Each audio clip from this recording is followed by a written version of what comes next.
Last episode में हमने देखा था कि लुफी साशा से कहा था कि भाई ये हमारे पास मौका है व्हाइट सल ड्रैगन को डिफीट करने का, वरना अगर एक बार वो रिकवर हो गया तो फिर उसे डिफीट करना लगभग इम्पॉसिबल हो जाएगा।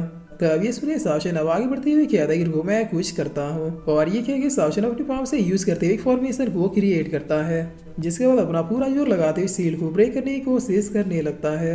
लेकिन साशन साथ भी वही होता है, ये सील साशन की पावर को एब्जॉर्ब करके और भी ज्यादा स्ट्रॉन्ग होते जाता है। तब ये देखते ही साशन तुरंत ही अपने हाथ को हटाते हुए क्या था सिट मेरे साथ भी यही हो रहा है। लगता है मैंने इस बैटल के बारे में जितना सोचा था ये बैटल उससे भी ज्यादा ट्रिकी है।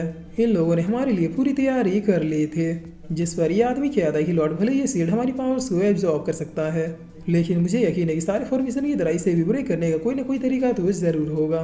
तब साशन ने बात सुन के अब कुछ सोचने लगता है, जिस पर लुफी कहता है भाई हमें ये ट्रैप जितना सिंपल लग रहा है उतना सिंपल है नहीं, ये ना सिर्फ हमारे पावर से एब्जॉर्ब कर रहा है बल्कि अपने साइज को भी बढ़ाता जा रहा है।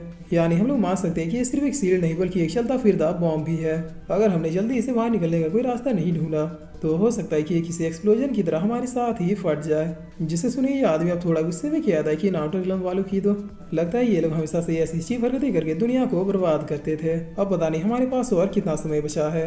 जिस पर लुफी अब अपने लोग ऐसे पैनिक होता हुआ देखे साशन को इशारा करता है, जिसके बाद ये दोनों भाई लोगों से थोड़ा दूर चले आते हैं। तब लुफी अब साशन से कहता है कि भाई स्पेल फॉर्मेशन के मामले में तो मुझे आपसे कम ही नॉलेज है, लेकिन हम लोग इस बात से पीछे नहीं हट सकते कि इस बार हम लोग बहुत ही बुरे फंसे हैं। जैसे जैसे एक एक पल बीता जा रहा है वैसे ही हमारे जीतने के चांस भी घटते जा रहे हैं। जिस पर साशन कहता है कि ये मेरी गलती है कि मैंने ट्रैप के बारे में कुछ भी नहीं सोचा था, मुझे तो इन सब चीज़ों के बारे में पहले ही समझ जाना चाहिए था जब उस व्हाइट सल ड्रैगन के बच्चे ने खुलेआम हमारे सामने आके आउटर रिलम में आने के लिए इनवाइट किया था। और फिर साशन अब थोड़ा सोचते हुए कहता है कि आखिर उस व्हाइट सल ड्रैगन की मैक्सिमम लेवल क्या हो सकती है, जिस पर ये दोनों भाई बहुत ही शौक होते हुए कहते हैं कि कम से कम पीक ऑफ इमॉर्टल रिलम। तब लुफी अब साशन से पूछता है कि भाई क्या आप इस फॉर्मेशन को ब्रेक कर सकते हैं, और अगर कर सकते हैं तो इसमें आपको कितना समय लगेगा। जिस पर ब्लैकी कहता है कि मेरी ओर से तुम दोनों को सॉरी, मैं आउटर रिलम में नहीं रहता इसलिए मुझे सील और स्ट्रैप के बारे में कुछ भी नहीं पता है। तब साशन अब गुस्से में अपने मुक्के को बांधते हुए कहता है कि ये मैंने क्या कर दिया। और फिर साशन लुफी से कहता है कि मैं इस फॉर्मेशन को ब्रेक कर सकता हूँ, लेकिन मुझे डर है कि इस काम में कम से कम 1 महीने लग जाएंगे। जिस पर लुफी कहता है कि ठीक है फिर चलिए शुरू करते हैं, वैसे भी हमारे पास और कोई दूसरा रास्ता तो नहीं है। तब साशन अब सारे लोगों से कहता है कि सब लोग ध्यान से सुनो, मैं इस सील्ड को ब्रेक करने जा रहा हूँ, लेकिन इसमें मुझे आप सबकी हेल्प चाहिए।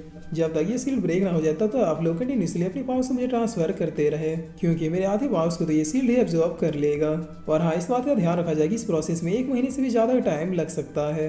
जिस पर ये लोग भी ओके कहते हुए कहता है कि ये सुप्रीम लॉर्ड हम लोग सब कुछ समझ गए। तब साशन अब रेडी होते हुए कहता है कि मैफी से सुप्रीम लॉर्ड कभी भी डिफीट नहीं हो सकता। और इतना कहते ही साशन अपने फुल रेंज के साथ सीधे सूट बूट में चला आता है, जिसके बाद साशन दोबारा से एक स्वेल को क्रिएट करते हुए सील्ड को ब्रेक करने की कोशिश करने लगता है।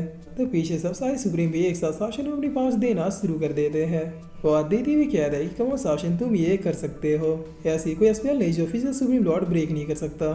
तब लुफी भी कहता है कि यस भाई अब सब कुछ आप पे ही है।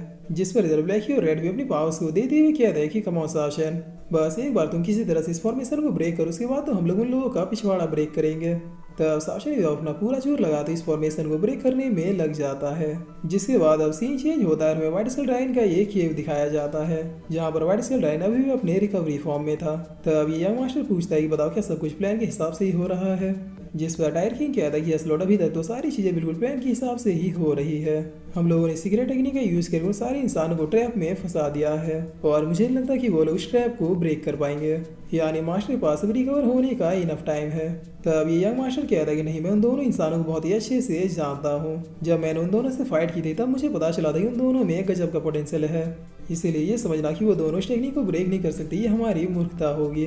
भले इंसान पावर्स के मामले में जन्म से हम लोग उससे वीक होते हैं, लेकिन दिमाग उनमें वीक होता है। और फिर ये मास्टर पूछता है टायर किंग क्या तुम अपने फुल पोटेंशियल से उन दोनों में से किसी एक को डिफीट कर सकते हो। तब ये टायर किंग थोड़ा नर्वस होते हुए कहता है कि यंग लॉर्ड मैं श्योर नहीं हूँ। जिस पर यंग मास्टर कहता है कि मुझे खुशी हुई कि तुमने सच बोला, अब जहाँ हमारी आर्मी जितने भी इमॉर्टल रिलम के 5वें लेवल के प्लस की क्रिएचर उन सबको जमा करो, और जैसे वो इंसान उस फॉर्मेशन को ब्रेक कर दे तो वैसे उन्हें बिना कोई मौका दिए सीधे उनके ऊपर अटैक कर देना, क्योंकि पावर एग्जॉस्ट हो जाने की वजह से वैसे भी वो लोग वीक हो चुके होंगे। इसके अलावा जब तक फादर पूरी तरीके से रिकवर ना हो जाए तब तक हम लोग कोई भी रिस्क नहीं ले सकते, इसीलिए उन्हें मारने या फिर रोकने के लिए जितनी भी शिफरतें करनी पड़े कर देना। तब ये सुनिए दोनों भी ये सेम लॉर्ड कहते हैं। जिसके बाद अब सीन चेंज होता है, इधर हम इन लोगों को देखते हैं जहाँ पर शासन अभी भी इस फॉर्मेशन को ब्रेक करने में लगा हुआ था, मगर शासन सपोर्ट में जितने भी सुप्रीम थे वो सारे एडजस्ट होके थक चुके थे। तब ड्राइन सुप्रीम कहता है कि बताने पर शासन को फॉर्मेशन ब्रेक करने में और कितना समय लगेगा, जिस पर इधर अब लेडी टाइटन भी कहते हैं कि शासन हार मत मानना, हम लोग बस थोड़ा थक चुके हैं। तब लकी कहता है थोड़ा नहीं बल्कि कुछ ज़्यादा ही थक चुके हैं, ऐसा लग रहा है किसी ने 1 महीने तक दिहाड़ी मजदूरी करवाई है। जिस पर लुएनफी अब शासन से कहता है भाई प्लीज थोड़ा रेस्ट कर लीजिए, पिछले 1 महीने से आप लगातार इस फॉर्मेशन को ब्रेक करने में लगे हुए हैं, वो भी बिना कोई रेस्ट लिए। तब शासन अपने लोगों की ओर देखते हुए कहता है कि नहीं, मैं नहीं रुक सकता, इस फॉर्मेशन को ब्रेक करने के लिए इन्होंने अपनी सारी पावर्स खर्च कर दी, अब अगर मैं बीच में रुक गया तो फिर ये फॉर्मेशन बिल्कुल पहले की तरह हो जाएगा, यानी 1 महीने से हम लोगों ने जितनी मेहनत की है वो सारी मेहनत वेस्ट हो जाएगी और मैं ऐसा कभी होने नहीं दे सकता। जिस पर शासन ये सब कह ही रहा होता है, लेकिन तभी अचानक ये प्लेस बहुत ही जोरों से हिलने लगती है, जिसे फील करते शासन लुएनफी अब बहुत ही गौर से सामने की ओर देखने लगते हैं।